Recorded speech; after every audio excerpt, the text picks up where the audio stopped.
নতুন এটা ভিডিঅ'লৈ আপোনালোক সকলোকে স্বাগতম জনাইছো। আশা কৰিছো নিশ্চয় আপোনালোক সকলো ভালে আছে। ভিডিঅ'ৰ থাম্বনেইল আৰু টাইটেল দেখি আপোনালোকে নিশ্চয় গম পাইছে ভিডিঅ'টো কেনে ধৰণৰ হ'বলৈ গৈ আছে। ভিডিঅ'টো বহুত বেছি দীঘলীয়া নহয়, আপোনালোকে শেষলৈকে চাব বুলি আশা কৰিলো। শেষৰ ভিডিঅ'টো চাই আপোনালোকে কেনে পালে কমেণ্টৰ জৰিয়তে জনোৱাৰ লগতে কথাখিনি কিমান যুক্তিসংগত যুক্তিপূৰ্ণ আপোনালোকে কমেণ্টত লিখিবলৈ নাপাহৰিব। আৰু এইখিনিতে আপোনালোকক এটা অনুৰোধ কৰিম, চেনেলটোলৈ আপোনালোক যিসকল নতুনকৈ আহিছে চেনেলটো সাবস্ক্ৰাইব কৰাৰ লগতে কাষতে থকা বেল আইকনটো প্ৰেছ কৰি অল কৰি থব, যাতে নতুন ভিডিঅ'সমূহ দিয়াৰ লগে লগে আপোনালোকে আগতীয়াকৈ চাবলৈ পায়।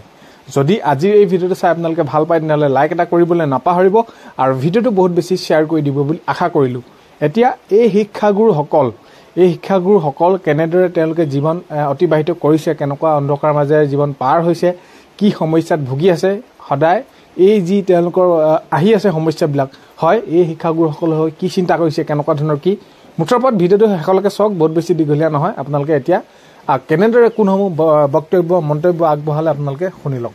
চাওক, আমি যোৱা 30 জানুৱাৰীৰ দিনাখন আমি আন্দোলন কৰিবৰ কাৰণে আমি ঠিক কৰিছিলোঁ। তেতিয়া আমাৰ প্ৰশাসনে 29 জানুৱাৰীৰ দিনা ৰাতি আমাৰ আন্দোলনটো ষ্টপ কৰি দি মানে চচললৈকে আমাক মাতি আনিলে। আনি চচলত আমাক ক'লে যে শিক্ষামন্ত্ৰীয়ে আপোনালোকৰ লগত আলোচনাত বহিব, আৰু সেই মৰ্মে আমি 30 জানুৱাৰীৰ দিনাখন আমাৰ ইয়াৰে পৰা এটা প্ৰতিনিধি দল গৈ শিক্ষামন্ত্ৰীৰ লগত আলোচনাত বহিছিলোঁ। আৰু তেতিয়া শিক্ষামন্ত্ৰীয়ে কৈছিলে, ৰণোজ পেগুৱে কৈছিলে যে হিমন্ত বিশ্ব শৰ্মাই আন্দোলন বেয়া পায়, আপোনালোকে আন্দোলন নকৰিব, আপোনালোকৰ দাবীসমূহ আমাক দিয়ক, আমি আপোনালোকৰ দাবীসমূহ আলোচনাৰ মাজেৰে আপোনালোকৰ দাবীসমূহ আমি পূৰণ কৰিম আৰু উপ সমিতিৰ লগত আমি আলোচনা কৰি আপোনালোকৰ দাবীসমূহ পূৰণ কৰিবলৈ চেষ্টা কৰিম। সেই মৰ্মে আমি তেখেতলৈ সন্মান ৰাখি শিক্ষামন্ত্ৰী ৰণোজ পেগু ডাঙৰীয়ালৈ আমি সন্মান জনাই আমি কোনো ধৰণৰ আন্দোলনৰ কাৰ্যসূচী আমি হাতত লোৱা নাছিলোঁ। কিন্তু যোৱা 6 তাৰিখে আমাৰ কেন্দ্ৰীয় সমিতিৰ প্ৰতিনিধি দল এটা গৈ আমি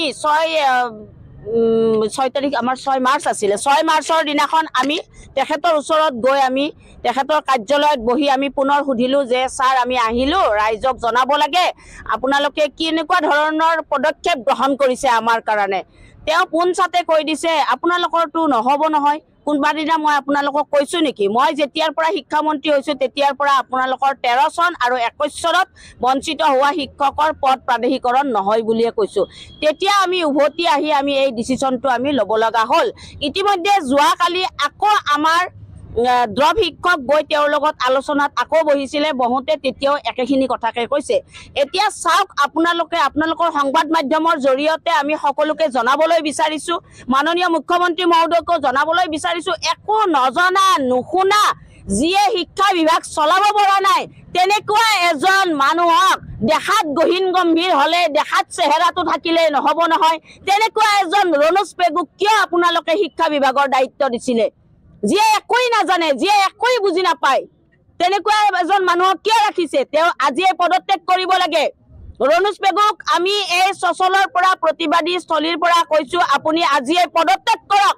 লাজ লাগিছে আমাৰ শিক্ষকসকলৰ, লাজ পাইছোঁ আমি আপোনাৰ নিচিনা এজন শিক্ষকৰ এজন নেতাৰ তলত আমি চলিবলগীয়া হোৱাটো।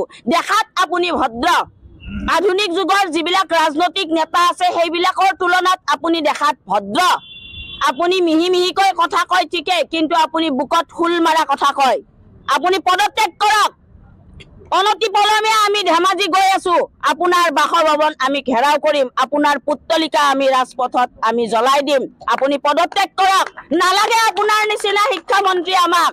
চাওক, আজি আমি যিটো মানে খানাপাৰাৰ পৰা আপোনাৰ এছেম্বলিলৈ যোৱা যিটো প্ৰতিবাদী সমদল এটা আমাৰ কাৰ্যসূচী আমি ৰূপায়ণ কৰিছিলোঁ, কিন্তু সেই প্ৰতিবাদী কাৰ্যসূচী যেতিয়া আমি সুচাৰুৰূপে পালন কৰিব যাওঁতেই আধা বাটতে আমাক পুলিচ প্ৰশাসনে আমাক গ্ৰেপ্তাৰ কৰে, আৰু গ্ৰেপ্তাৰ কৰি আনি তেখেতসকলে আমাৰ চচলত প্ৰথমে তেখেতসকলে গ্ৰেপ্তাৰ কৰিছোঁ বুলি আমাক ক'লে।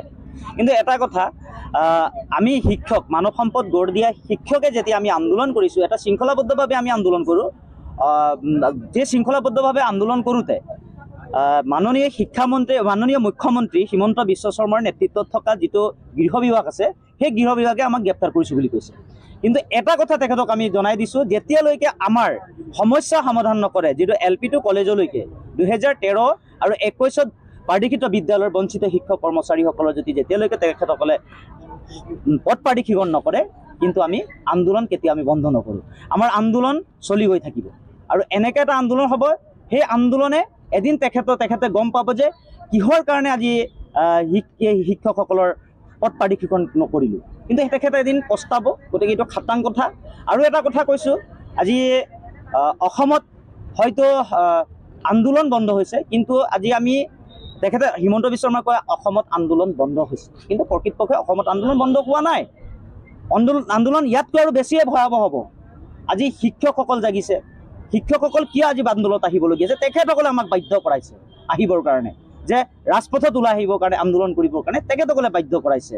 গতিকে চাওক, যোৱা 30 তাৰিখৰ দিনাখন যেতিয়া আমি মাননীয় শিক্ষামন্ত্ৰীয়ে আমাক আলোচনাত মাতিছিল, আমাক খানাপাৰাৰ পৰা জনতা ভৱন চলো যিটো কাৰ্যসূচী লৈছিলোঁ, সেই কাৰ্যসূচীত আমাক মাননীয় শিক্ষামন্ত্ৰী মহোদয়ে আমাক আলোচনাত মাতিলে। আলোচনাত মাতি আনি তেখেতে আমাক এটা কথা ক'লে যে আপোনালোকে আন্দোলন নকৰিব, মাননীয় মুখ্যমন্ত্ৰীয়ে কৈছে আন্দোলন নকৰিবৰ কাৰণে, আপোনালোকৰ পদ প্ৰাধিকৰণ কৰা হ'ব, এইটো খাটাং বুলি তেখেতে আমাক প্ৰতিশ্ৰুতি দি পঠিয়াইছিলে।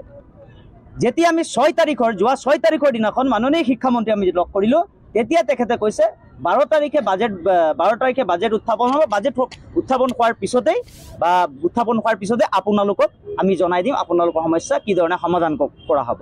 তেতিয়া আমি বুজি পালোঁ যে আমাৰ ওপৰত অসম চৰকাৰে বা বিজেপি চৰকাৰে পলিটিক্স কৰিছে। কাৰণ কিয় পলিটিক্স কৰিছে? তেখেতে এই যিটো বিধানসভা চলি আছে, এই বিধানসভাৰ বৈতৰণিটো পাৰ কৰিবৰ কাৰণে। গতিকে এটা কথা, অসমত যে এনেকুৱা এজন মিছলীয়া শিক্ষামন্ত্ৰী আছে, সেই কথাটো আমি 6 তাৰিখৰ দিনাখন আমি গম পালোঁ। আজি অসমত আমি পোৱা নাই, বহুত শিক্ষামন্ত্ৰী আহি গ'ল, কোনো শিক্ষামন্ত্ৰীয়ে মিছা প্ৰতিশ্ৰুতি নিদিয়ে, কিন্তু এতিয়াৰ বৰ্তমান যিটো শিক্ষামন্ত্ৰী আছে তেখেতে মিছা প্ৰতিশ্ৰুতি দিছে। গতিকে চাওক, আমি কেনেকৈ এজন শিক্ষামন্ত্ৰীৰ ওচৰত আমি আছোঁ, শিক্ষক আমি। গতিকে চাওক, আজি আমি মানৱ সম্পদ গঢ় দিয়া একোজন শিক্ষক আজি ৰাজপথত নামিবলগীয়া হৈছে। আজি ৰাজপথত নামিবৰ কাৰণে তেখেতসকলে বাধ্য কৰাইছে। কিন্তু এটা কথা, যেতিয়ালৈকে আমাৰ সমস্যা সমাধান নহয়, LP to কলেজলৈকে যিমান শিক্ষক আছে পদ প্ৰাধিকৰণ নহয়, কিন্তু তেতিয়ালৈকে আমাৰ সংগ্ৰাম চলি যাব। আৰু এটা কথা, অসম চৰকাৰ আৰু বিজেপি চৰকাৰৰ এটা কথা কৈ দিব বিচাৰিছোঁ, আমি এই আজি ধৰ্ণাস্থলীৰ পৰাই এটা কথা ক'ব বিচাৰিছোঁ যে আমাৰ শিক্ষকৰ প্ৰতিবাদী কণ্ঠ আৰু যি আমাৰ অধিকাৰ প্ৰাপ্য ৰুদ্ধ কৰিব। এতিয়া আপোনালোকে শুনিলে সেই শিক্ষাগুৰুসকলে কেনেদৰে কোনসমূহ মন্তব্য আগবঢ়াইছে। সঁচাকৈ তেওঁলোকে আজি কেনেদৰে তেওঁলোকে জীৱন পাৰ কৰিব লগা হৈছে, আৰু শিক্ষাগুৰুসকল এটা শিক্ষকৰ দৰে পবিত্ৰ বৃত্তিত জড়িত হৈ তেওঁলোকে ৰাজপথত ওলাব লগা হৈছে নিজৰ সেই প্ৰাপ্যখিনি বিচাৰি বা সেই তেওঁলোকৰ সমস্যা সমাধানৰ ক্ষেত্ৰত। ইয়াতকৈ আৰু দুখৰ কথা কি হ'ব পাৰে? এইখিনিয়ে কথা, আগন্তুক দিনত যাতে তেওঁলোকৰ সমাধান হয় সেইখিনিয়ে বিচাৰিছোঁ। নতুন আপডেটসমূহ পাই থাকিলে নিশ্চয় আপোনালোকক ভিডিঅ'ৰ জৰিয়তে জনাবলৈ চেষ্টা কৰিম। ভিডিঅ'টো শেষলৈকে চোৱাৰ বাবে বহুতেই বেছি ধন্যবাদ। ভিডিঅ'টো প্ৰথমতে কোৱাৰ দৰে চেনেলটোলৈ আপোনালোক যিসকল নতুনকৈ আহিছে চেনেলটো ছাবস্ক্ৰাইব কৰাৰ লগতে কাষতে থকা বেল আইকনটো প্ৰেছ কৰি অল কৰি থ'ব, যাতে নতুন ভিডিঅ'সমূহ দিয়াৰ লগে লগে আপোনালোকে আগতীয়াকৈ চাবলৈ পায়। আজিলৈ ইমানেই, অন্য এটা ভিডিঅ'ৰ সৈতে লগ পোৱাৰ আশাৰে।